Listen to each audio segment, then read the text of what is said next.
It's not in the house. That's the first thing every person in tonight's compilation tried to tell themselves. When the figure appeared in the doorway, when the shape moved across the wall without a source, when the dark mass at the end of the hallway resolved slowly, horribly, into something with a silhouette. Not in the house. Bad dream. A trick of the light. The eye playing games in the space between waking and sleep. They believed it for a while. Then they moved. They moved to a new apartment, a new city, sometimes a new state. They changed their routines, their sleeping hours, their furniture layouts, anything to disrupt whatever pattern the thing had found. They told themselves it was the old house. Something about that building, that address, that specific arrangement of rooms that created the conditions. New place, clean slate. The figure was there the first night. Same shape, same posture, same absolute patient, terrible stillness. Standing in the doorway of the new room, in the corner of the new apartment, at the end of the new hallway, as if it had not needed to travel, as if it had simply been waiting there already, knowing they were coming. That is the specific horror of a shadow figure that follows. Not that it's in your house, not that it's in any particular place. That it's in you, that it goes where you go, that wherever you sleep, wherever you turn out the light and lie in the dark and try to rest, it is already there. Already waiting. Tonight I'm going to tell you about 10 people who spent years, in some cases decades, being followed. Not by something that wanted to hurt them, not by something that wanted to help them, by something that simply refused to leave. Something that attached, that observed, that was present for the milestones and the breakdowns and the ordinary Tuesday evenings, a dark shape in the periphery of a human life. I've spent 18 months collecting these accounts. In that time, I have spoken to everyone in tonight's compilation at length. I have cross-referenced their stories against each other, against the clinical literature on shadow figure experiences, against the research of the handful of academics willing to study this seriously. And I have found something. A pattern. Something that connects all 10 of these people. Something I didn't expect to find. Something I'm going to share with you at the end of tonight's compilation that reframes every story you're about to hear. But we have to go through all 10 first. Because by the time you understand the pattern, you need to have heard all of them. And I need to warn you, you may not like what the pattern says. Let's begin. Open Book Chapter 1, The Watcher in the Corner. Helen was 7 years old the first time she saw it. She was in the bedroom she shared with her older sister in the family's house in Portsmouth, a narrow colonial on a residential street, the kind of house that creaks in the winter, where the radiators knock and the windows don't quite seal, and the cold comes in at the edges of everything. Her sister was asleep in the bed across the room. Helen was awake.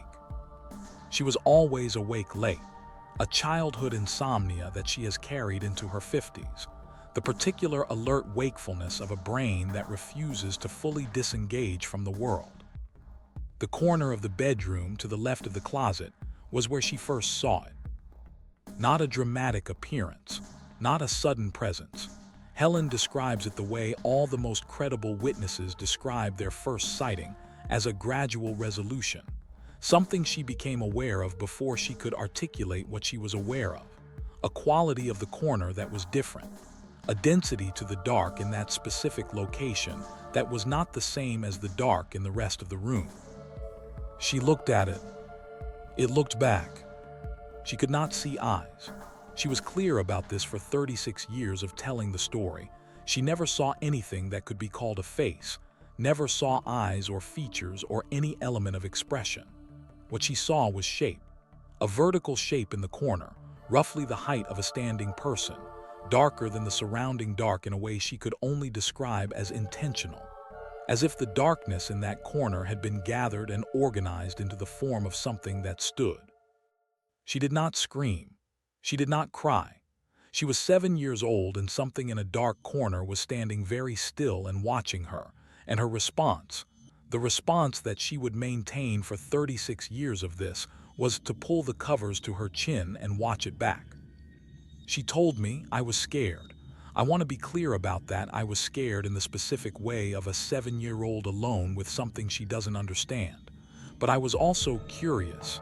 Even then, even at 7, I wanted to understand what it was, why it was there, what it wanted. She watched it until she fell asleep. In the morning, it was gone. She told her mother. Her mother said she'd had a bad dream. She didn't press it. 2 weeks later, it was back. The pattern established itself across the following years with the consistency of something that has found a routine and sees no reason to deviate from it.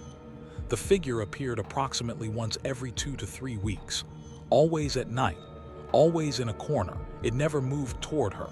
It never made sound. It never did anything that could be called threatening. It stood. It watched. It was gone by morning. Helen moved out of her childhood home at 18. The figure came with her. It appeared in her dormitory room at UNH within the first week of her freshman year. Same shape, same posture, same corner standing, watching stillness. Her roommate, a girl from suburban Connecticut who slept deeply and soundly and had no patience for the inexplicable, never saw it. Helen began to understand that the figure was specifically hers, not a property of spaces, a property of her presence in spaces. She graduated. She got an apartment. She got a boyfriend. She got a different apartment. She changed jobs. She moved 4 times in her 20s, 3 times in her 30s, twice in her early 40s. The figure appeared in every single residence within the first week. Every single one. Every new corner, every new bedroom, every new arrangement of furniture and walls and windows. The figure found the appropriate corner within days of her arrival and took up its position. She stopped being scared by her mid-20s. This was not bravery, she told me. This was adaptation. 36 years is long enough for almost anything to become ordinary. But there were 3 nights across those 36 years that were different from the others. 3 nights when the figure departed from its established pattern in ways that Helen still thinks about. The first was the night her father died. She was 31, living in Portland, when she got the call from her mother at 2 a.m. Her father, a heart attack, at the hospital. She needed to come. Helen got up and dressed and was in the process of finding her keys when she became aware of the figure. It was not in its corner. It was standing beside the door. Not blocking it, standing beside it, as if waiting for her, as if it intended to come. She stood in her bedroom and looked at the figure standing beside her door, and she said, aloud, the first time she had ever spoken to it in 31 years, "He's gone, isn't he?" The figure did not respond, but it did not move away from the door. She drove to the hospital. Her father had died 20 minutes before she got there. She sat in the hospital corridor and cried, and she thought about the figure at the door, and she thought about the timing, and she has never been able to fully separate those thoughts from each other. The second different night was when she was 38, in the depths of the worst depressive episode of her life. She had been struggling for months. She was specific about this. She did not hide it, a clinical depression that her psychiatrist described as severe, that had stripped her of most of her functional capacity, that had left her lying in a dark apartment for days at a time, unable to eat properly, sleeping 14 hours and still exhausted, having thoughts she has not detailed but which she described, carefully, as the kind you have to tell your psychiatrist about. On the worst night of that period, a night she has identified as the night she came closest to acting on those thoughts, she woke at 3 a.m. and the figure was not in the corner. It was at the foot of her bed, the closest it had ever been to her. In 38 years, it had never been closer than the corner of whatever room she was in. It was at the foot of her bed, standing, watching her with whatever passed for attention in something that had no visible eyes.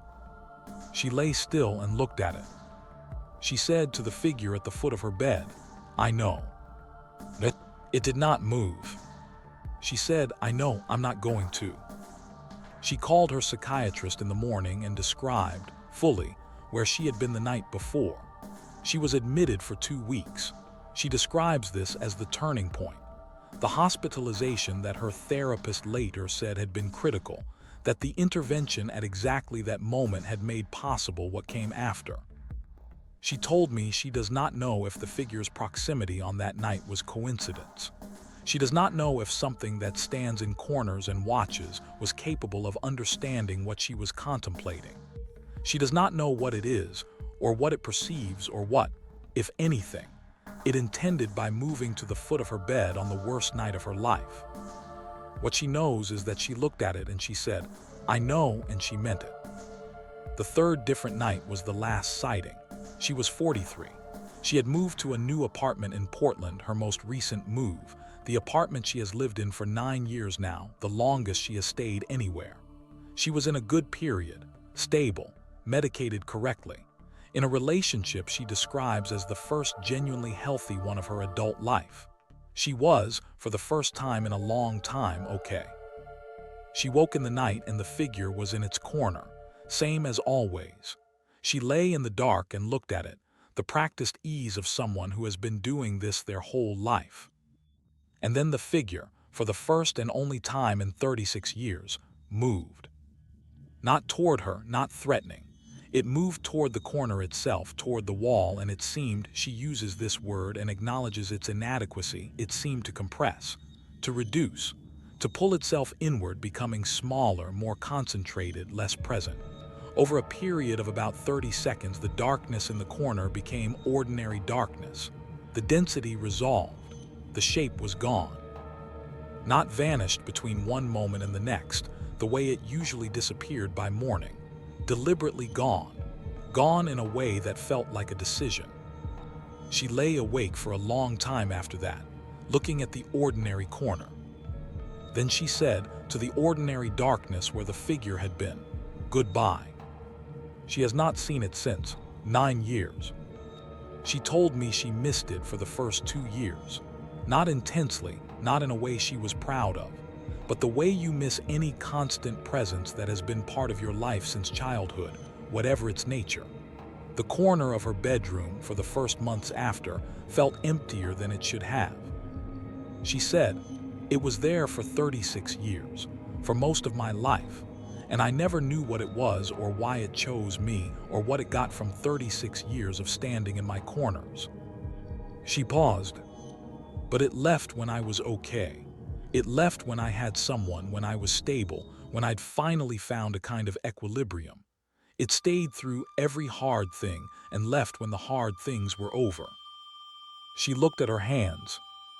"I don't know what that means, but it means something. I'm sure it means something." Open Book Chapter 2, The Hat Man. The Hat Man is not unique to Darius.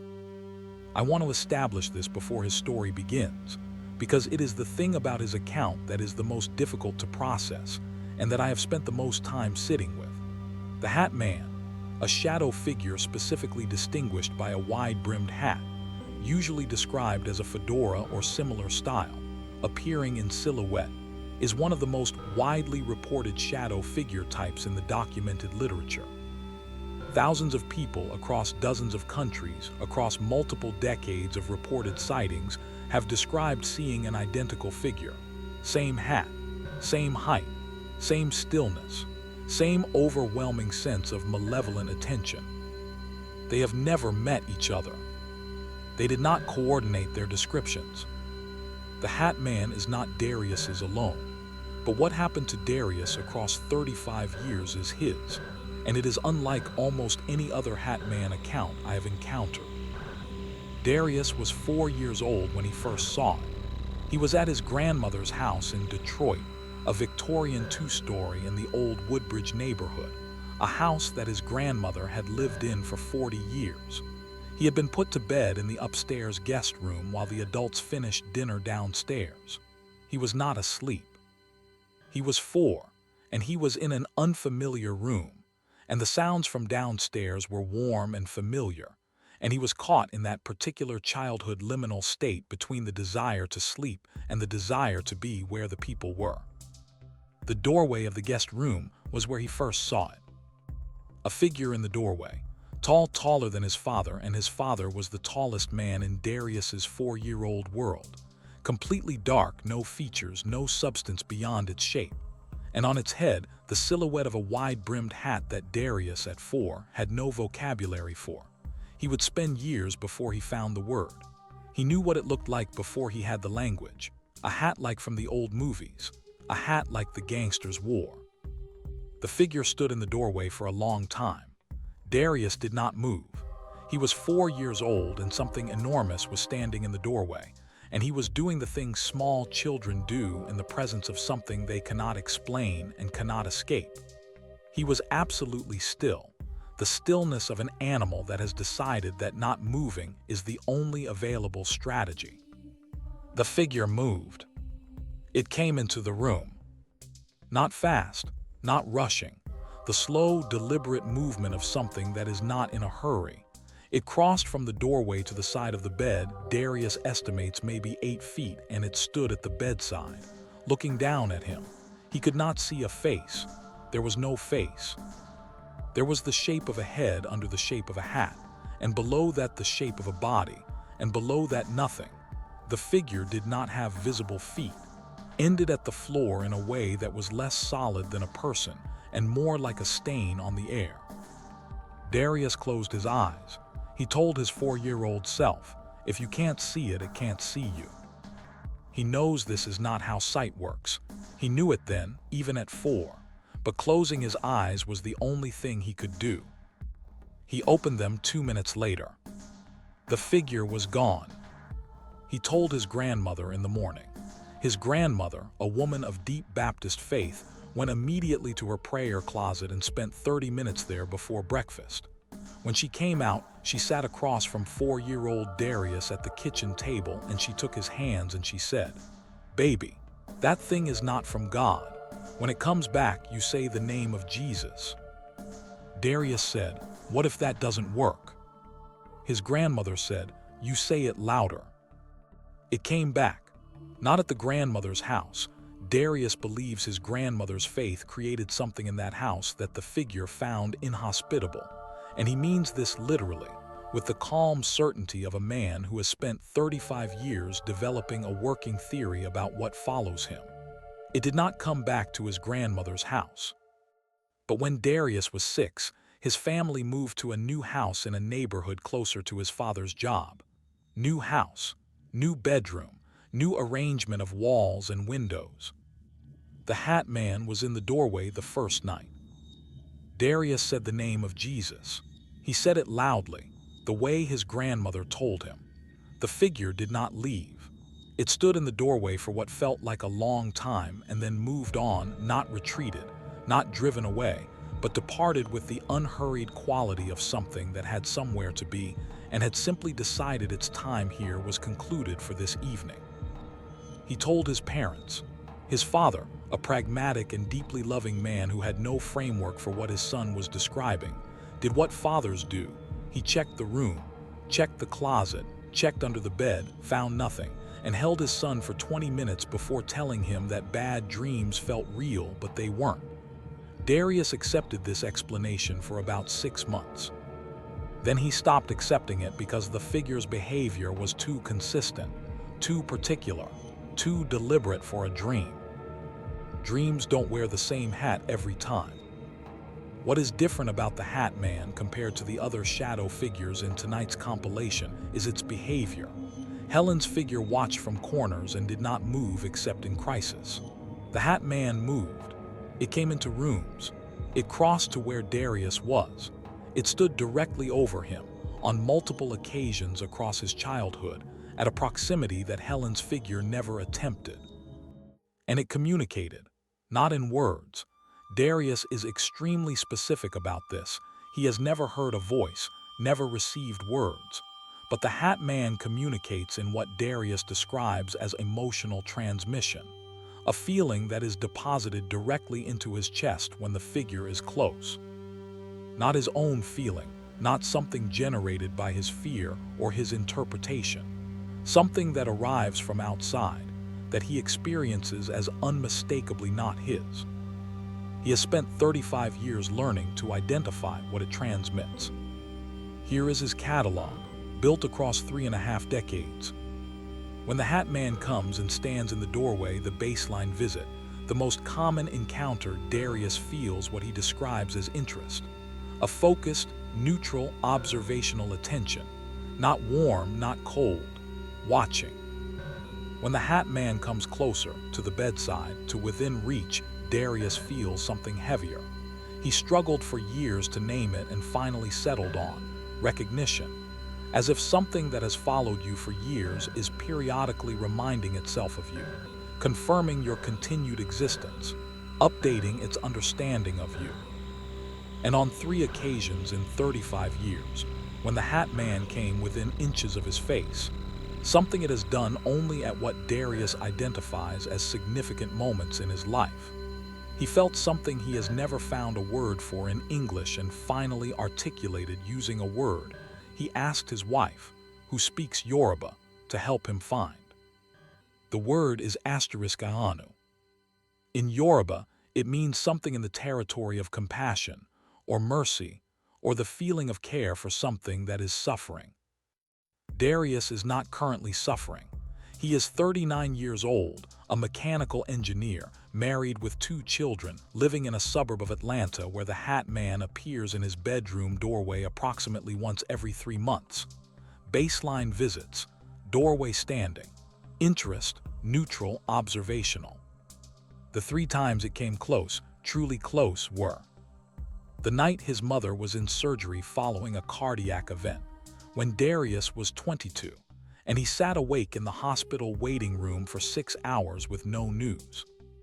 The night his daughter was born, 3 weeks premature, and spent the first 48 hours in the NICU. The night he sat in his parked car outside his house for 2 hours because he could not make himself go in, because the version of himself that was inside his own house having his own life had temporarily become inaccessible to him.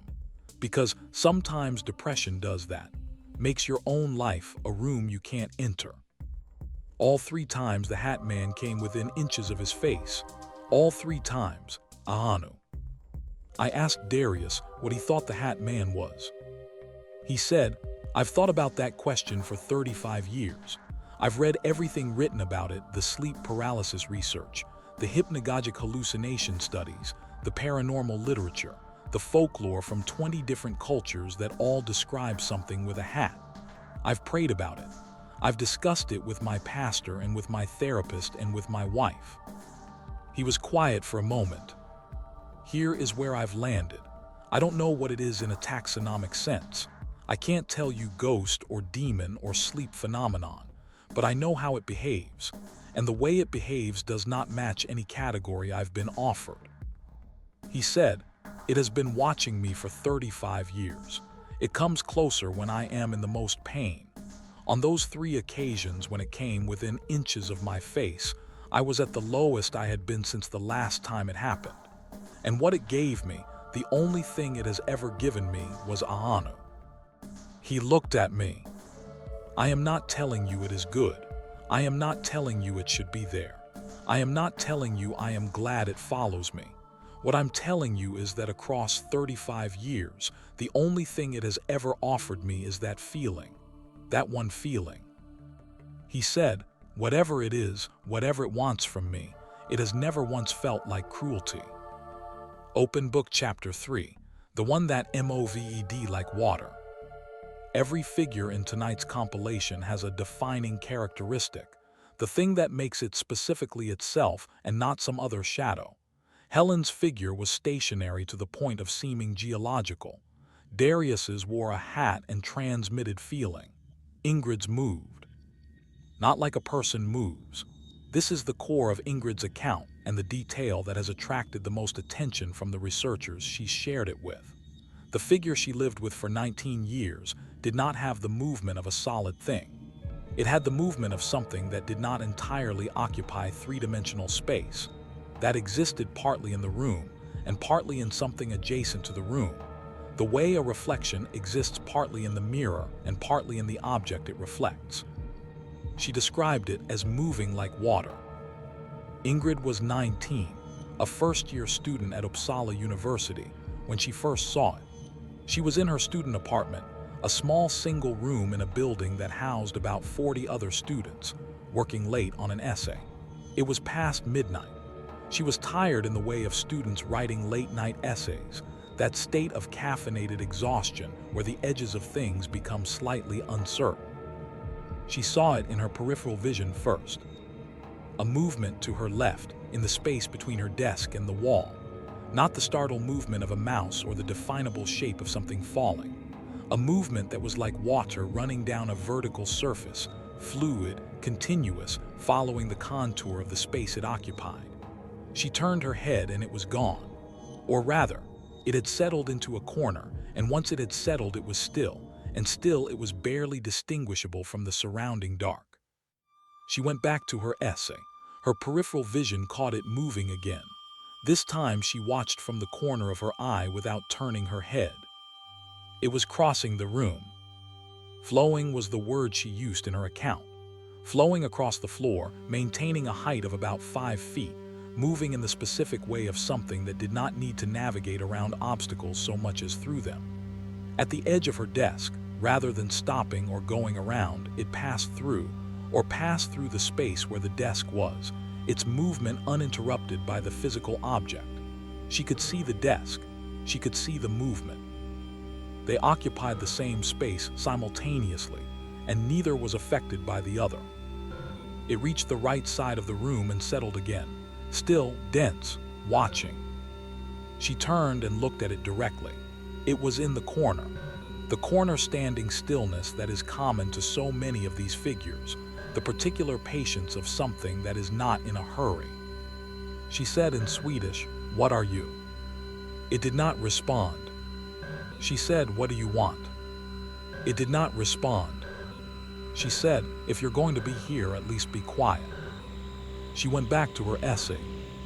She told me that this, her response to the first sighting, established the tone of their entire 19-year relationship. She was a practical person. She was not inclined to drama. She had grown up in a household where her father was an engineer and her mother was a physician, and the operating framework was empirical, and the appropriate response to anything that couldn't be immediately explained was patient observation rather than panic. She applied this framework to the figure in the corner, and it served her reasonably well. The figure's movement was what she cataloged over the following years, the way a naturalist catalogs behavior. She kept a journal, not of its appearances, which were frequent enough to be unremarkable, but of its movement, of the ways it moved and the conditions that seemed to trigger different movement types. Stationary in the corner, her baseline, the default state, the figure at rest. The water-flowing movement across the floor always occurred when she was moving through a significant transition. The night before her final exams, the week she moved from Uppsala to Stockholm for her job, the day she ended a long relationship, the month she changed careers. The figure would flow more frequently during these periods, crossing the room, flowing to new corners, never settling for long, as if her instability translated into its instability. The third movement type she cataloged was the one that frightened her. The first two she had made a kind of peace with. This one, which occurred rarely, only at specific moments, only 9 times across 19 years, she never made peace with. She called it the vertical movement. On those 9 occasions, the figure did not move horizontally across the floor. It moved up. It rose from the floor toward the ceiling in a slow, continuous vertical stream, as if it were being absorbed into the ceiling rather than passing through it. On 3 of those occasions, it went all the way floor to ceiling, absorbed completely, gone. On the other 6, it rose partially and then descended again, slowly, and resettled on the floor. She could find no pattern to the vertical movement for years. Then, in her mid-30s, she began to notice something. The vertical movement always preceded an event. Not always a bad event, not always a good one, but always an event that was significant in retrospect, something that changed the direction of her life. A job offer that came the day after a full ascent, a diagnosis that came 3 days after a partial one, a meeting with the person who would become her closest friend, occurring the morning after the figure rose and descended without disappearing. A car accident she was not in but would have been in, had she not been 30 minutes late because she had spent that time watching the figure rise toward the ceiling and become briefly invisible. She told me, "I cannot tell you that the figure was predicting these events. I have no framework that accommodates prediction. What I can tell you is that across 19 years of careful observation, the vertical movement correlated with significant events at a rate that I, as someone trained to value statistical reasoning, find impossible to attribute to coincidence." She said, "I did my own rough probability analysis. I had 9 vertical movement events across 19 years. I had 9 significant life events that occurred within 72 hours of those movements. The probability of that correlation being random is—" She paused. "Vanishingly small. The last sighting, the end of their 19 years, came on a night she describes with complete specificity, a Tuesday in March, 6 years ago. She was 38. She had recently come through a difficult period and had arrived at what she calls equilibrium, not happiness as a peak state, but stability as a sustained one, the particular achievement of a person who has worked very hard on the machinery of their own psychology. She was in bed. She was not particularly awake or asleep. She was in the space between them. The figure rose from the floor. Full vertical movement, all the way to the ceiling. She watched it the way she always watched, observationally, recording, noting the quality of the movement, the speed, the specific way it was absorbed into the ceiling plaster. This time it did not fully disappear. At the ceiling it paused. She has seen this figure move in every way a fluid thing in a solid room can move. She has cataloged it for 19 years. She has never seen it pause. It has never, in any movement type, demonstrated hesitation. It paused at the ceiling, and then it descended. Not all the way. It descended to approximately head height, the height it would be if it were standing, if it were a person standing, and it stopped there, hovering at head height in the center of the room, above the floor, at the level of a face. She sat up in bed and looked at it. She said in Swedish, "Are you leaving?" It descended the rest of the way to the floor, settled, stilled. Then it rose again, fully to the ceiling. And this time it did not pause. This time it went all the way through, absorbed completely, and it was gone. And the ceiling was ordinary ceiling, and the room was ordinary room. And Ingrid Larsson sat in her bed in Stockholm on a Tuesday in March and felt. She said this with precision. She felt the room become less complicated. Not empty, just less complicated. She has not seen it since. I asked her what she thought the descent to head height, the pause, had meant, whether she thought it was something like a goodbye. She was quiet for a long time. She is not a person who expresses sentiment easily. Then she said, "I think it descended to the level of a face because it wanted me to see it. Not its face, it has no face, but to see it, at its actual scale. Not the water shape moving across the floor, not the ceiling-absorbed disappearance. At the height of a person, as a thing that was there and was choosing to be seen." She said, "I think it wanted me to know it was going. I think 19 years of watching me from corners and flowing across the floor and rising before the moments that changed my life. I think whatever it was, it knew I'd noticed, and it wanted to acknowledge that." She was quiet. It paused on the way out to be seen one last time. She paused. I saw it. Open Book Chapter 4, The Child-Shaped Shadow. This account is told by 2 people, because 2 people are necessary to tell it. Marcus has seen the figure since he was 14. Tricia, who met Marcus when they were both 31, who married him at 33, who has lived with him for 15 years, began seeing it 8 months after they moved in together. This is the feature of this case that most interested the researchers I shared it with. Shadow figures, in most accounts, are strictly personal. The person they follow is the only person who sees them. Partners, Roommates, family members living in the same space typically report seeing nothing, even when the person they live with describes something present in the same room. Shadow figures are, in the clinical framing, frequently associated with individual neurological or psychological states. Trisha is not Marcus. She has no history of shadow figure experiences. She has no diagnosis that the clinical literature associates with these perceptions. She was, before she began seeing the child-shaped shadow, an entirely unexceptional experiencer of ordinary consensual reality. And then she moved in with Marcus, and 8 months after she did, she saw it. Marcus's figure is different from the others in tonight's compilation in its form. It is not adult-sized. It is not the tall, standing, watchful presence of most shadow figure accounts. It is small, child-sized, 3 to 3.5 feet tall by Marcus's consistent estimate across 34 years. It has the proportions and silhouette of a child of approximately 4 to 6 years old. A round head, slightly oversized for the body in the way of young children, short limbs. A compact form that is somehow more disturbing in its smallness than any tall figure would be. It moves like a child. This is what Marcus mentioned first before he described its appearance. He said, "It moves the way children move, not the directed, purposeful movement of an adult going from one place to another. The wandering movement of a child following its own internal logic.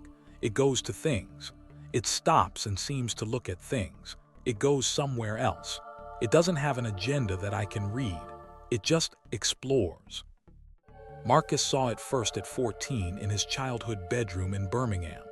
He had a younger brother 6 years old at the time, and his initial assumption was that his brother had gotten up in the night and wandered into Marcus's room. He called his brother's name. The figure turned. He registered the turn, the childlike turn of a small head toward a sound, and then moved away toward the wall, through the wall. He sat up in bed for a long time after that. He told nobody. He was 14 and had just seen a child-shaped shadow walk through a wall, and he had the 14-year-old's acute instinct for which experiences can be shared and which cannot. The figure's explorations continued across his adolescence and into his 20s. It appeared in his college dorm, in his first apartment, in a series of rentals across Birmingham and then Atlanta, always child-sized. Always with that wandering, investigating quality, going to objects, seeming to examine them, moving on. It was interested in specific things, books particularly, instruments. His guitar, in the years he played guitar, attracted particular attention. The figure would stop at the guitar and seem to look at it for long periods, and Marcus would sometimes find himself wondering if it could hear the music, if sound was accessible to it in a way that other sensory inputs were not. When Trisha came into his life, he told her about the figure on their 5th date. He told her because he was already in the process of falling in love with her, and he had decided that this, whatever this was the thing he needed someone to know before they got serious. She listened. She did not run. She said, "What does it look like?" He described it. She said, "Is it dangerous?" He said, "In 14 years, it has never done anything that could be called threatening." She said, "Okay." She said, "Tell me more." 8 months after they moved in together, Trisha woke at 3 a.m. to the sound of something in the bedroom. Not a sound she could define, not a footstep or a creak. A quality of sound, like something small moving carefully in a space, navigating in the specific way of children who are trying not to wake the adults. She opened her eyes. The figure was at her nightstand, standing, or the equivalent of standing, at the left side of her nightstand, looking at the photograph she kept there. A photograph of her and Marcus at their engagement dinner. The child-shaped shadow in the 3 a.m. dark, looking at a photograph of a couple it had apparently decided to share its time with. She lay still. She did not wake Marcus, she watched. The figure seemed to look at the photograph for a long time. Then it moved, the wandering child movement, unhurried toward the bookshelf on the far wall. It stopped at the bookshelf. It seemed to look. Then it was gone, between one moment and the next, without drama or transition. Trisha woke Marcus. She said, "I saw it." He sat up immediately. He said, "What was it doing?" She said, "Looking at things." He said, "Yeah, that's what it does." They have both seen it regularly for 15 years now. They have compared notes obsessively. What time it appears, which objects it visits, whether it varies its routes through the room, whether there are conditions that seem to make it more or less present. They have arrived at a theory that they offer with the caution of people who have sat with something for a long time and have accepted that their theory is the best available approximation rather than a settled truth. Their theory: it is a child who died young and is curious about the life it didn't get to have. Not their child, not anyone they know, just a child who, for reasons they cannot explain, found Marcus at 14 and has been following the life he's built ever since. Watching him grow up, fall in love, make a home, fill it with books and music and a partner who makes him laugh. Following with the endless curiosity of a child who has all the time in the world and nowhere else to be. Marcus said, "I've thought about this from a lot of angles. The first time I saw it I was 14. It was child-sized. In 34 years it has not grown. Whatever it is still the size of a young child, and it still moves like one." He paused. "I think it's stuck. I think something happened to a very young child and it got stuck at that age in that form, and it's been wandering ever since, looking at the things it never got to grow up and understand." Trisha said, "The first thing it did when I first saw it was look at our photograph, the engagement photo. It looked at that picture for a long time." She paused. "I think it was looking at love, looking at what love looks like, trying to understand something it never got old enough to experience." Marcus said very quietly, "Every time I see it now, every time I see it stop at something and seem to try to understand it, I think about what it never got, what it's been denied, the whole life that it's been following me through, watching me live from the outside." He stopped. "I hope wherever it is, whatever it is, I hope the watching helps somehow. I hope it gets something from it." He said, "Because if it doesn't, if it just follows and watches and never gets anything from it." He didn't finish the sentence. He didn't need to. Open Book Chapter 5, Born with It. Rosa does not remember the first sighting.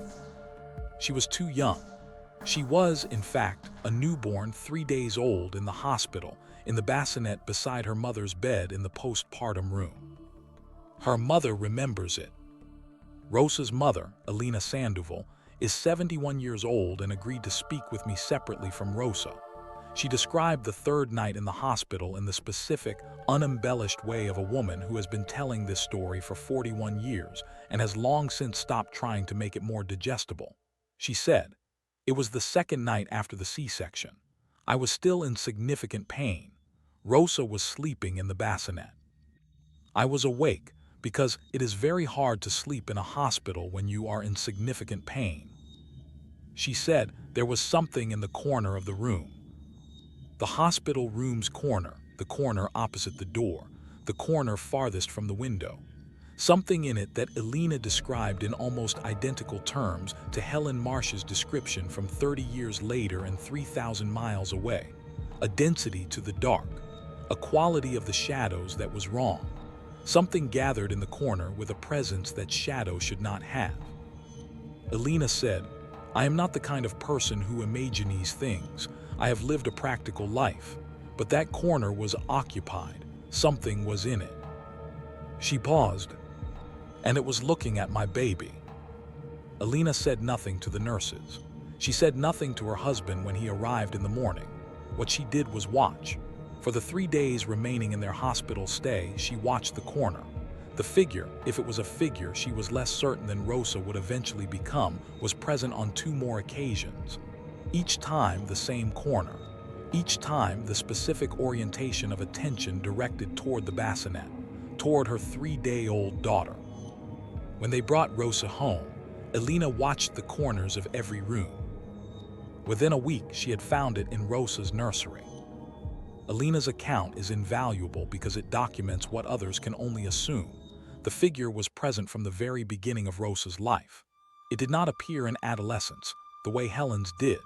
It did not appear in early childhood, the way Darius's and Marcus's did. It was there at the bassinet in the postpartum room. Whatever the relationship between Rosa and whatever follows her, it is not a relationship that began at some identifiable moment. It predates Rosa's ability to perceive it. It may predate Rosa's birth. Rosa became aware of it herself at around age 4, the age at which most people with lifelong shadow figures report first conscious perception. Suggesting this is less about when the figure arrives, and more about when the human mind becomes capable of registering it as something distinct from the visual noise of early childhood. Her parents, by then, had been watching it for 4 years. Her mother had decided, with the practical acceptance of a woman who had been watching it follow her infant daughter without causing harm for 4 years, that it was not there to hurt Rosa. Her father, a more anxious man, a worrier by temperament, had suggested a curandera, a priest, a house blessing, and various other interventions that Alina had agreed to, and that had produced no discernible effect on the figure's presence. By the time Rosa was consciously aware of it, her parents had simply accepted it, in the specific way of parents who have run out of options and determined that acceptance is the only remaining strategy that doesn't cause additional harm. What makes Rosa's figure different from every other in tonight's compilation? The thing that changed how I approached this entire project is this. Every person who has spent the night in Rosa's home has seen it. Not some people, not the sensitives, not the people who are inclined toward this kind of perception. Everyone. House guests who came for the weekend and left shaken. Romantic partners who thought Rosa was unusual until the third night when they found themselves awake at 2 a.m. looking at something in the corner that should not have been there. College roommates. A sister-in-law who visited once and has not been able to sleep comfortably since. A skeptic friend who spent 45 minutes explaining to Rosa exactly why what she'd seen was a trick of light, and then, at 3 a.m., knocked on Rosa's door, pale and silent, and simply held out her hand to be held. Rosa has kept a list. 41 contacts. 41 people who have spent at least one night under her roof. Every single one reported seeing something in the corner of whatever room they slept in. The descriptions are consistent: dark, vertical, human-shaped watching. Nobody describes it as threatening. Nobody describes it as friendly. They describe it as watching, patient, old. That is the word that appears most often in Rosa's collected testimonies, old. A feeling of enormous antiquity coming from the shape in the corner. A sense of something that has been doing this for a very long time. Older than Rosa. Older than her mother watching the hospital corner. Older, the feeling suggests, than anything currently alive. Rosa has theories. She has had 41 years to develop them, and she holds them loosely, as frameworks for understanding rather than settled beliefs. Her first theory: it is ancestral, something from her family's lineage. Her mother's family came from rural Oaxaca, a region with deep tradition of ancestor veneration, of ongoing relationship between the living and the dead, that attached itself to the bloodline in some generation before Alina's and has traveled forward through birth, arriving with each new member of the line before that member has the capacity to know it's there. Her second theory: it is not specifically hers at all. It is something very old and very large that she happens to be able to perceive, that most people cannot perceive, and that the people who sleep near her begin to perceive because her own perceptual channel, opened by a lifetime of coexistence, creates a kind of aperture in the room that others can temporarily access. Her third theory, offered last and with the most hesitation: it is a guardian, something that attached to her line for reasons that are not recoverable from this end of the relationship, something that watches not from malice or from hunger but from a kind of duty. A duty so old its origin is lost even to whatever is performing it. I asked Rosa if she had ever felt in 41 years that it meant her harm. She said, "Never, not once. I have felt observed. I have felt followed. I have felt occasionally that it was very close and that the proximity was overwhelming, the way the presence of something enormous is overwhelming even when it means you know well. But harm? No." She paused. "I grew up with it. It has always been there. When I try to imagine my life without it, trying to imagine what it would be like to close my eyes in a dark room and know that the corners were simply empty." She stopped. "I honestly don't know what that would feel like. I've never experienced it." She said, "I think that might be the strangest part. That for me, the presence in the corner is what normal feels like. The absence would be the aberration." She said this without self-pity, just as a fact. "It has always been there. It will probably always be there. And it has never once hurt me." She looked at me. "So what do I do with that? Tell me. What do you do with something that has followed you since before you were aware of anything, that has never hurt you, that every person who comes close to you eventually sees, and that feels, whatever it is, older than everything?" I had no answer. Open Book Chapter 6, the one that spoke. Every other account in tonight's compilation involves figures that do not speak. They watch. They transmit feeling. They move or don't move. They occupy corners and doorways and the space beside the bed. They are present and patient and utterly silent. The silence is, in most accounts, part of their particular quality of dread, the thing that makes them more disturbing than a figure that simply announced itself and explained its presence. James's figure spoke. He was 33 when he first saw it. He was a new father. His daughter had been born 3 months earlier, his first child, and he and his wife were in the deep exhaustion of early parenthood, the specific sleep-deprived state where the edges of reality soften and the ordinary mechanisms that keep perception within its normal bounds become less reliable. He had gotten up for a nighttime feeding. His wife was nursing, and they had worked out a system where he brought the baby from the bassinet to her, and then returned the baby when the feeding was done, their version of shared labor in the midnight hours. He had returned the baby. He was walking back down the hallway toward their bedroom. The figure was in the hallway. Not at the end, not in a doorway, in the middle of the hallway, standing in the hallway in the way that requires you to walk through it to get where you're going, or around it, if around were possible in a hallway, which it is not. James stopped. He had never seen anything like this in his life. 33 years of ordinary reality, no shadow figures, no unexplained presences, no history of this kind of experience. He stopped in the hallway at 3 a.m. and looked at a figure standing between him and his bedroom, and he did not yet have a framework for what he was looking at. He said, "Hello." The figure said, "She's fine." James told me that in the moment his brain parsed this as a burglar, a sleepwalking neighbor, a delirium from sleep deprivation in rapid succession. He processed the voice male, deep, with an accent he couldn't immediately place, and he processed the words "she's fine," and he stood in the hallway with all of this happening simultaneously, and he said, "Who are you?" The figure said nothing. He said, "What do you mean she's fine? Who are you talking about?" The figure said, "Your daughter." His daughter, 3 months old, sleeping in the bassinet in the bedroom he had just come from.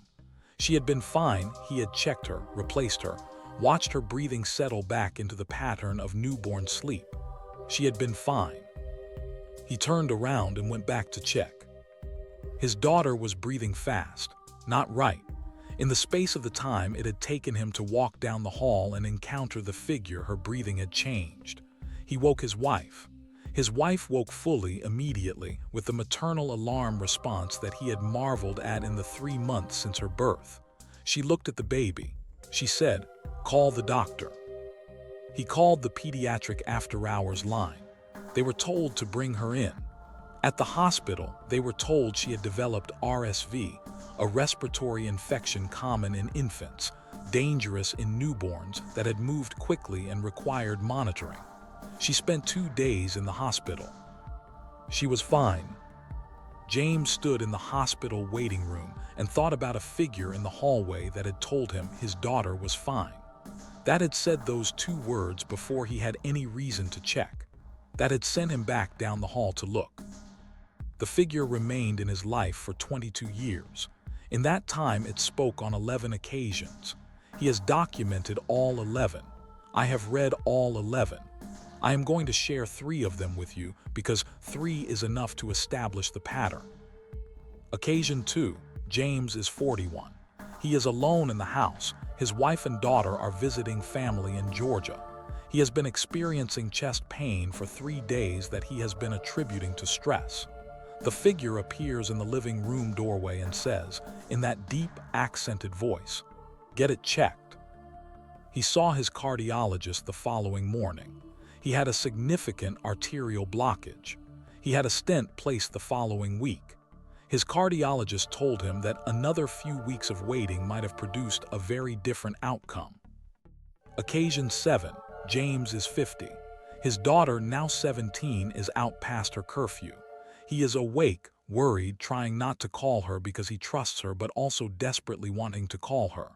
The figure appears in the kitchen doorway and says, "She's on her way home." His daughter arrived home 12 minutes later. Occasion 11. James is 55.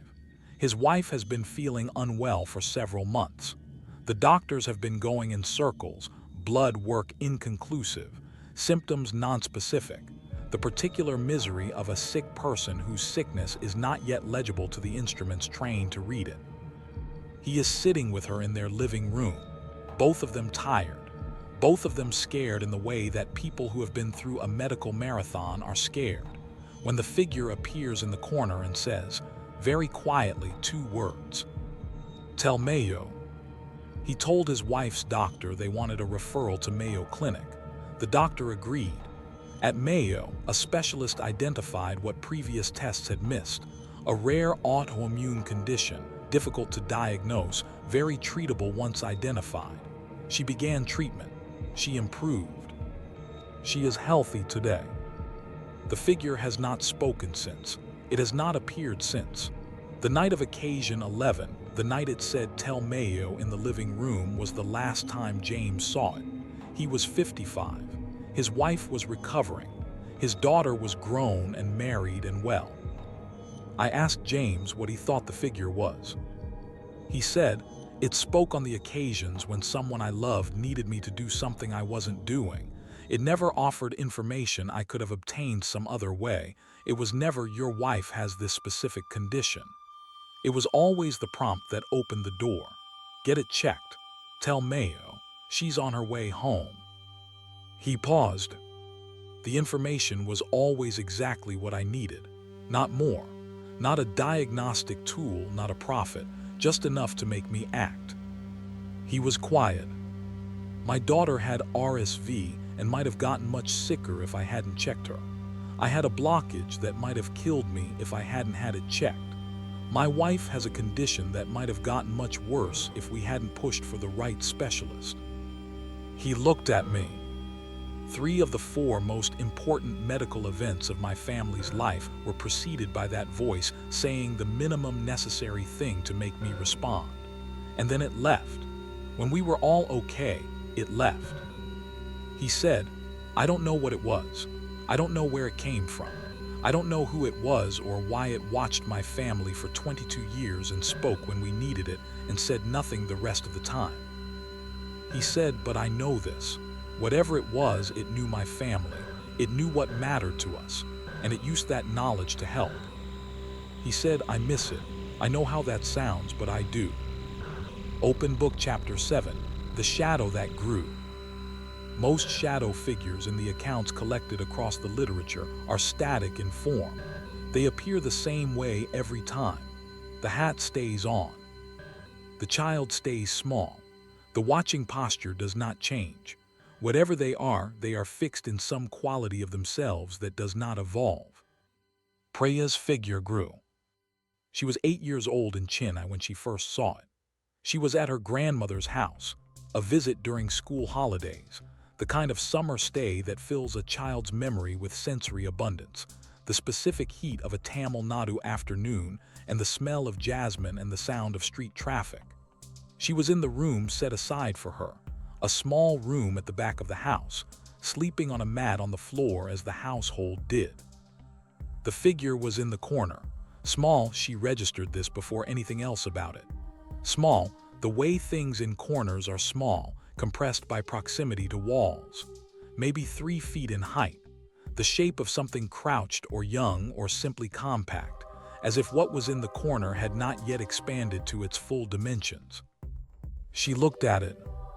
She was 8 years old in Tamil Nadu, and she had grown up in a household that took the spirit world seriously without being frightened of it. Her grandmother left offerings for ancestors. Her mother kept a small altar. The spirit world was not, in Priya's childhood cosmology, a source of terror. It was a fact. Something was in the corner.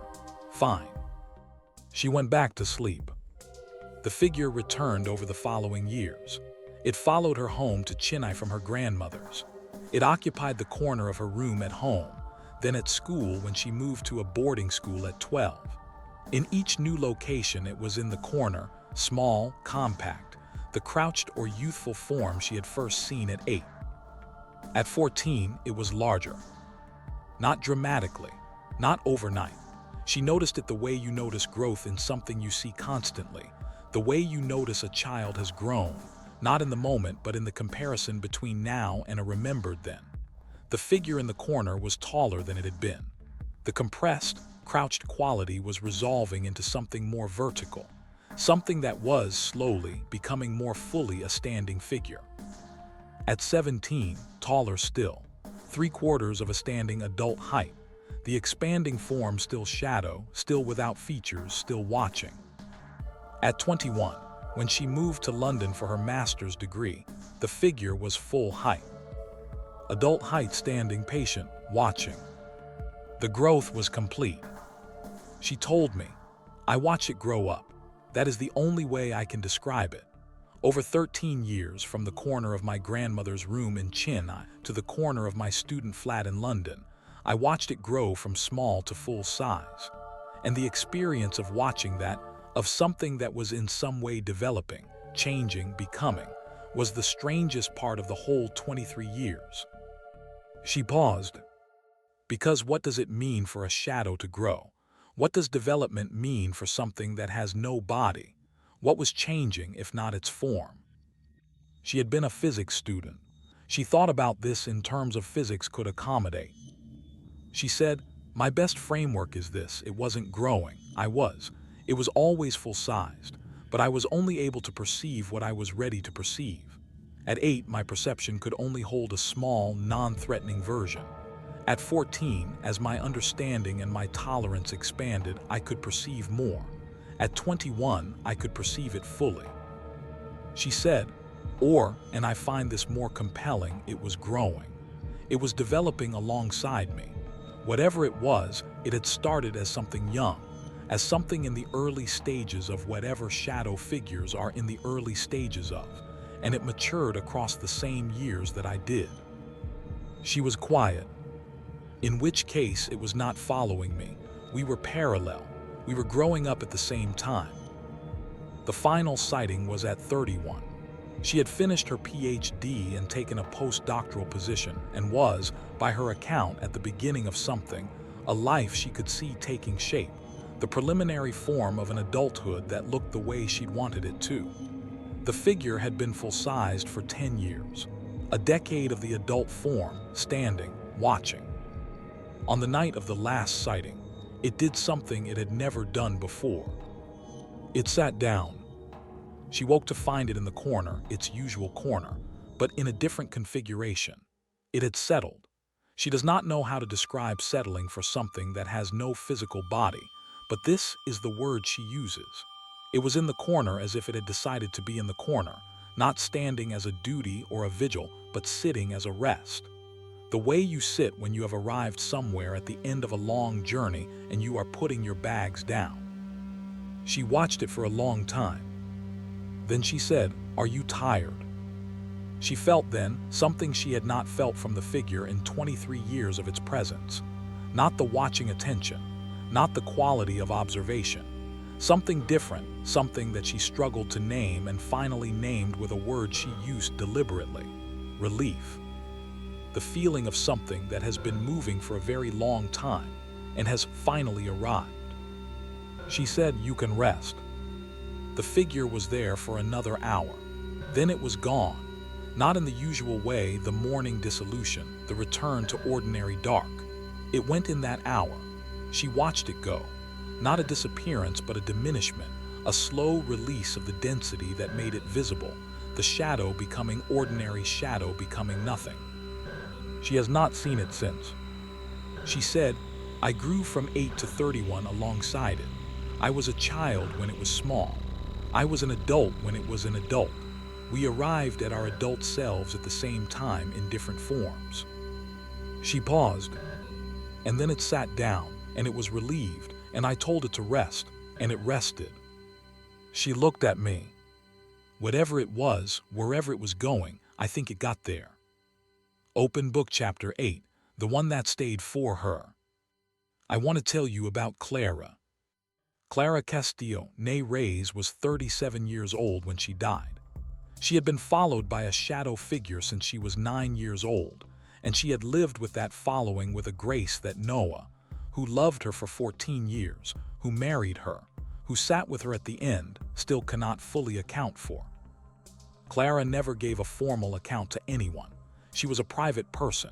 She mentioned the figure to Noah in their second year together and described it as "my shadow" in the possessive, unconcerned way that suggested she had long since integrated its presence into her self-concept. She was not frightened of it. She was not particularly interested in it as a mystery, the way Helen was or Ingrid was. It was hers. It had always been hers. She didn't need it explained. This account comes entirely from Noah. He saw it himself on 6 occasions across their 14 years together, and he is the only surviving witness to the figure's final appearance. He describes Clara's shadow as large, larger than any other figure in tonight's compilation, tall enough that in the corners where it stood, it nearly touched the ceiling. Dense enough that on the nights Noah saw it, he described it as the most present thing in the room. Not threatening, present. In the way that something very large and very old is present, with a gravity that isn't hostile but cannot be ignored. He first saw it 3 years into their relationship. He was awake in the night and Clara was asleep, and the figure was in the corner, and he lay there looking at it, and it looked back, or did whatever thing these figures do that substitutes for looking back, and he lay there for about 20 minutes before Clara woke. She saw immediately that he had seen it. She said, "You're okay." He said, "What is that?" She said, "My shadow, it's fine, it won't hurt you." He said, "What is it?" She said, "I don't know, it's been there since I was 9. She lay back down and was asleep in minutes, with the easy relationship with its presence that years of coexistence produces. Noah lay awake for another hour, watching the corner. Clara was diagnosed with a rare cancer at 34. 3 years of treatment. 3 years of the specific courage required to face a disease that proceeds at its own pace and on its own terms, that does not respond to will or love or the quality of the person facing it. 3 years of Noah watching his wife fight and adapt and find in herself resources she would not have known she had if she hadn't needed them. During those 3 years, the figure was different. He had seen it on 5 occasions before her diagnosis. It had been present, large, dense in its corner, and still, watching in the way all these figures watch. After her diagnosis, it moved closer to the bed. Not to her, not touching or beside her, but it was no longer in the corner. It was in the room, more central. The way a person is in a room rather than the way a fixture is in a room. It had moved from the periphery to the presence, from the place where things observe to the place where things accompany. Noah said, "I don't know how to describe what changed without sounding like someone who has found comfort in a story they're telling themselves, But the figure in those 3 years was different. The quality of it was different. It was still enormous, still dark, still without face or voice. But it was with her, not watching her from a corner, with her. Clara died on a Thursday morning in September 2021. She was at home. Noah was with her. The night before, the last night, he sat beside her bed and held her hand and did the thing that cannot be prepared for no matter how much you know it is coming. He saw the figure at 2 a.m. Not in the corner, not in its move closer position from the treatment years, at her bedside, the opposite side from where Noah sat, standing at her bedside at 2 a.m. on her last night, in the specific proximity that it had come to in its closest approaches, close enough that Noah felt the quality of presence he'd felt before only at the worst moments of their life together. He said, "I knew she wasn't going to wake up again. I had known for about 6 hours, and the figure was there at her bedside, and I looked at it across her and I thought." He stopped, he collected himself. He said, "I thought, at least she's not alone on this side." Clara died at 6:17 a.m. Noah was holding her hand. At some point in the hour after her death, he became aware that the room had changed. He couldn't have said exactly when. He was not in a state that was tracking changes in the room precisely. But at some point in that first hour, the figure was gone. Not there in the morning, not in any corner, not anywhere in the house when he moved through it later, doing the things you do in the hours after a death, the tasks that keep your hands occupied while your mind has nowhere to go. He has not seen it since. He is 45. He has been in that house for 4 years since her death. Every room, every corner, every 3 a.m. when the grief wakes him and he lies in the dark. Nothing. He said, "I don't know what it was. In 14 years of knowing Clara, in 6 sightings, in 3 years of watching it accompany her through her illness, I never understood what it was." He paused. But it was with her for 28 years, since she was 9 years old. It was there at her bedside on her last night, and it was gone by morning. He said, "I have one theory. One, I hold it very loosely." He looked at me. What if it went with her? He said, what if 28 years of following wasn't preparation for something? What if it was the relationship itself? And when she crossed whatever threshold is crossed at death, she didn't cross it alone. He stopped. He said, "I hope that's true. I have never hoped anything as much as I hope that's true." Open Book Chapter 9, The One That Answered. Carl did not want a shadow figure. This needs to be said first, because most of the people in tonight's compilation arrive over time at some form of coexistence. Curiosity, adaptation, even a kind of affection. Carl has not arrived there.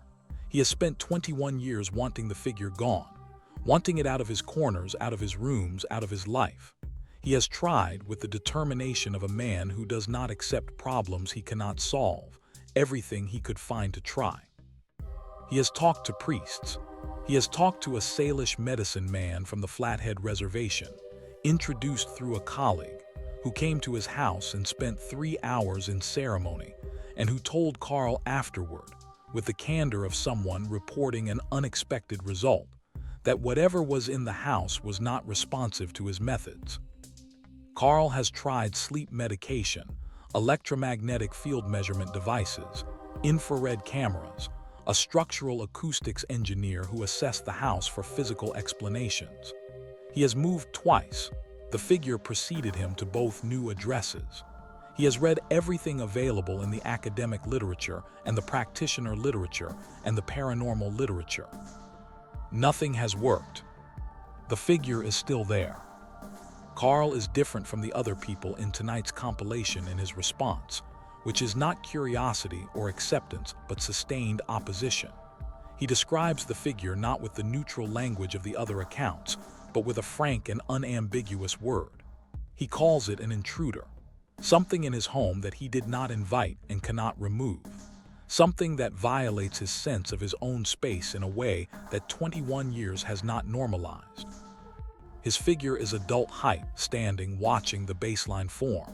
It appears in his bedroom, always the corner nearest the window. It is there approximately 3 nights per week. It has not changed in 21 years. It has not come closer, has not retreated, has not communicated, has not appeared at significant moments in any pattern Carl can identify. It simply appears 3 nights a week and watches him. He said, "Everyone I've talked to about shadow figures treats them as meaningful, as intentional, as something with a reason. They look for the reason. They find it or they decide they've found it, and that becomes the framework." He said, "I have looked for 21 years and found no reason, no pattern, no communication, no apparent response to anything I've done. It appears 3 nights a week and watches me sleep and has done so for 21 years, and I do not know why, and I do not want it there." He is not wrong to feel this way. I want to be clear about that. The coexistence that others in this compilation have found is not the only valid response. The presence of something in your home that you did not invite, that you cannot remove, that watches you sleep 3 nights a week, Carl's response, which is to refuse to accept this as normal and to want it gone, is a rational response that I respect. What happened in year 21 changes the account. Carl had tried everything else. In year 21, he decided to try the one thing he had not tried, partly because it felt absurd, and partly because absurd was the only category he hadn't exhausted. He decided to talk to it. Not in prayer, not in ceremony, not mediated by anyone else. He decided to lie in his bed on a night when the figure was present and talk to it the way he would talk to a person who had broken into his house and was standing in the corner. He said, "I'm going to speak to you directly, not because I believe you understand me, because I've run out of other options." He said, "You've been in my bedroom for 21 years, 3 nights a week minimum. I have not wanted you here for 21 years. I have tried everything I know to remove you and nothing has worked." He said, "I am 53 years old. I am going to be dead in 30 years or 20 or 10, I don't know when. And I have spent 21 of my available years trying to get you to leave and failing. That's 21 years I've spent on this problem instead of spending it on something else." He paused in his account to me. He said, "And then I said something I hadn't planned to say, something that came out of 21 years of frustration and also, I think, out of something that had shifted in me as I was speaking. I said," he said to the figure, "I don't know what you are. I don't know why you're here. I don't know if you understand anything I'm saying. But if you are here for a reason, if there is something you need from me or something you're trying to tell me, I am done fighting it. I am asking you, what do you want?" The figure did not speak. Carl is clear about this. There was no voice, no transmission of feeling, no movement. What happened was different. The figure, which had been in the corner for 21 years, which had stood in the corner watching him 3 nights a week for 21 years, which had never deviated from its position in the corner by so much as an inch, turned. It turned away from Carl. It turned toward the window, and it stood there still, patient, with the same absolute stillness it had always had, but facing the window instead of the room. Facing out. Not watching Carl. Watching the dark outside the window. Carl lay still and watched the figure watch the window for about 20 minutes. Then he said, "Okay." He said, "I hear you." He doesn't know what he heard. He told me he has spent a year since that night trying to understand what the turn communicated, and he has arrived at 2 possible interpretations.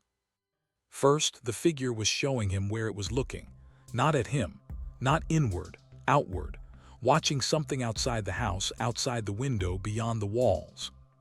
Something it had been watching for 21 years that happened to require standing in a corner of his bedroom to see. Second, and Carl offers this second, with less certainty, because it requires attributing to the figure a communicative capacity he cannot verify. It was telling him to stop looking at it and look at the same thing it was looking at. He said, If it's the first, if it's been watching something outside my window for 21 years that I can't see, then my bedroom is a vantage point. I am incidental. I happen to move into its vantage point, and I have been an inconvenience to it as much as it has been to me. He paused. And if it's the second, if it turned to show me what direction to look, then it has been here for 21 years trying to get me to look at something, and I have spent 21 years so focused on it that I never looked where it was pointing. Carl does not know which interpretation is correct. He does not know what is outside his window that might warrant 21 years of watching. He has stood at that window at 3 a.m. and looked out at the Montana dark and the mountains and the sky and found nothing that could explain it. But he told me that since the night the figure turned, something has changed in how he experiences its presence. He said, "It's still there 3 nights a week, it's still in my corner, but it's facing the window now, not the room. And I don't know how to explain this, I feel less watched."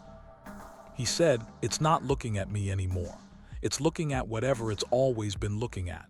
And I'm just in the same room, sharing the space." He was quiet.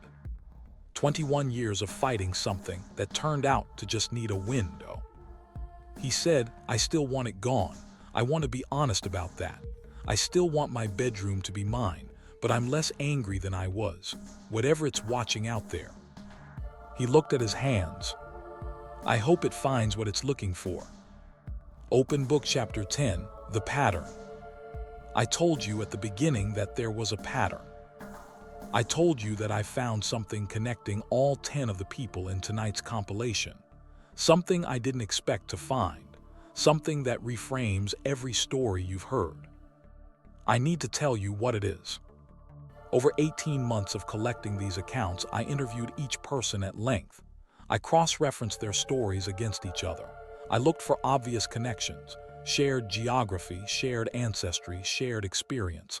I found none. These 10 people come from 9 countries. Their figures are distinct in behavior, in form, in the nature of what they communicate. They have never met each other. They have nothing obvious in common. But in the final interviews, the long, sometimes 4-hour conversations where I asked the questions I'd been building toward, I found it. I asked every person the same question near the end of our conversations. The question was this: in the period immediately before the shadow figure first appeared, in the weeks or months before the first sighting, what was happening in your life? Helen Marsh. My parents were going through a very difficult period in their marriage. There was a lot of tension in the house. I was 7 and I was trying to understand something that nobody was explaining to me. I was frightened, I think, in a way that I couldn't articulate. Darius Webb. My grandmother, my father's mother, had died 3 months before the first sighting. I was very close to her. I was 4 and I didn't understand death, and I was trying to find a framework for what it meant that she was gone. Ingrid Larson. I had just left home for the first time to go to university. I was 19 and I was very far from my family, and I was more lonely than I had admitted to anyone. Marcus Holloway. My younger brother had nearly drowned the summer before. He was fine. He survived.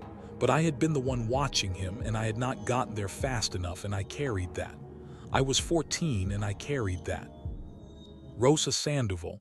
I was a newborn. I have no memory of the before.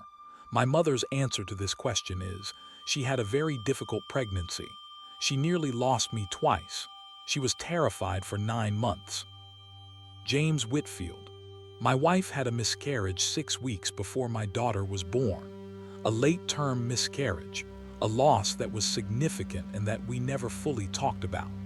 And then our daughter was born, and I was overflowing with love and with grief simultaneously, in a way I didn't know how to carry. Priya Nair. My grandfather had died that spring. He was my closest relationship in the family. His death left a gap that I, at 8 years old, was experiencing as something physical, an absence that had a location. Noah Castillo. Clara told me her figure appeared the summer her father left the family. She was 9. She said she remembered being very afraid that love could simply leave, that the people you depended on could decide to go. Carl Brennan, I had been through a divorce, a bad one, 2 years of the worst period of my life. The shadow appeared in the first months after it was finalized, when I was alone for the first time in a decade and the house was too quiet. And the 10th person, who I haven't told you about yet, because I saved them for last, because they are the 10th person and their account is the one that made the pattern undeniable. The 10th person is me. I have a shadow figure. I have had one for 11 years. I did not include myself in tonight's compilation until this moment because I did not want it to change how you heard the other 9 accounts. But the pattern only becomes undeniable when all 10 are included. My first sighting, 11 years ago. In the months before it appeared, I had lost someone specific, someone I will not name in the particular way that is the hardest kind of losing, not death but departure, not ending but choice. I was alone with that loss in a way I could not explain to anyone else. The figure appeared in my bedroom corner 3 weeks later. Are you hearing the pattern? Let that sink in. Every single person in tonight's compilation, including me, had their first sighting in a period of significant loss, fear, or grief. Loss of a person, loss of a relationship, fear of losing a child, fear that love could leave, grief carried silently, isolation so deep it couldn't be voiced. Every single one. I sat with this for months before I was willing to say it out loud. Because the implication is significant and I am not comfortable with significant implications, I cannot verify. But I am going to say it now because this compilation has been 18 months of trying to be honest about things that are hard to say. What if shadow figures are not visitors? What if they are not entities that arrive from somewhere else, that follow us from outside, that choose us from some vast population of possible hosts? What if they are generated by us, by the specific quality of a grief or a fear or a loss that has no container, that is too large or too private or too inarticulable to be held in the ordinary architecture of a life? What if some losses are so complete, some fears so foundational, that the mind or the soul or whatever you want to call the deepest part of a person generates a presence, a companion, a watcher, something to stand in the corners of the life that loss has made suddenly too empty? And what if those companions, once generated, are real? Real in the way that things made of genuine need are real, not hallucinations, not symptoms, not sleep phenomena, real presences drawn into being by the specific gravity of a loss or a fear, and then, once present, operating with whatever autonomy the thing they came from can provide. Helen's figure left when she was finally okay, when she had built the stability that her 7-year-old self, in a house full of marital tension, couldn't access, when the loss that generated it was healed. Darius's came closer when he was in the most pain, offering the Yoruba word for compassion, transmitting the one thing his loss had needed and hadn't been given. Ingrid's grew up alongside her, matching her development because it was her development, hers. The child that follows Marcus and Tricia, curious, exploring, looking at books and guitars and photographs of love, looking at everything that grief has told it will never have. Because grief's definition of what it will never have is precise and complete. Rosa was born into hers, perhaps because her mother's terror for those 9 months was so complete that the companion arrived before Rosa did, ready for her. James's spoke exactly when it needed to speak and never otherwise.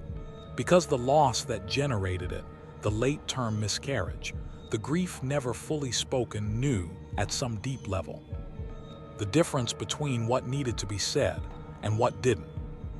Arrived when she needed it, grew when she grew, and rested when she was finally at 31, somewhere that felt like arrival. Went with her, because the loss of a father who chose to leave, the fear, at 9 years old, that love could simply depart, had spent 28 years finding a love that would not. And Carl's facing the window, watching the dark, looking at something Carl has not yet been able to see. A figure generated by the grief of a lost marriage, looking for the thing that was lost, still looking, still watching the dark outside the window for what left. And mine in my corner for 11 years. I don't know if this is true. I want to be explicit about that. This is a theory, a framework that fits the evidence and that no other framework I've found fits as well. But a framework that fits is not a proof. What I know is this: every person in tonight's compilation lost something before their figure arrived.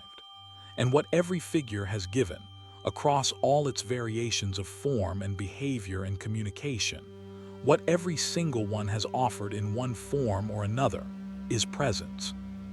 Company in the dark. Something in the corner when the corner would otherwise be empty. We make ourselves companions out of the things that leave us. I don't know what to do with that. I've been sitting with it for months. It is either the saddest thing I have encountered in 18 months of this research, or it is the most human thing, the most essentially, stubbornly, irreducibly human thing. That when we lose something we cannot replace, something in us refuses to accept the empty corner. Something fills it. Something stands watch. Something waits. 10 figures, 10 people, 34 years, 35 years, a whole lifetime. Years and years of something in the corner, something in the doorway, something patient and dark and watching. And in every case, every single case, a loss that came first. I've been asked, since I started sharing this research, whether I think shadow figures are dangerous, whether people who see them should be worried, should seek help, should try to remove them. My answer is always the same. I think the question of whether they are dangerous is less interesting than the question of what they are. And what they are, if my theory is anywhere close to correct, is made of something deeply human, made of the part of us that refuses to accept the empty corners, made of the part that keeps watch even when the watching is the only thing left to do. If you have seen a figure, if you have lived with something dark and patient in your corners, if you have woken in the night and known that the darkness across the room was occupied, I want you to ask yourself one question. Not what is it? Not how do I make it leave? Ask, what did I lose before it arrived? Because the answer to that question might tell you more about what stands in your corner than any other question I know to ask. Whatever it is, whatever it's made of, wherever it comes from, however long it stays, it is in the corner. It is watching. It will not let you be alone. Maybe that is frightening. Or maybe, depending on what you lost, and how long ago you lost it, and how dark the corners of your life have been since. Maybe it is the only kindness that particular darkness knows how to offer. Tell me about your shadow. I'll be in the comments, watching,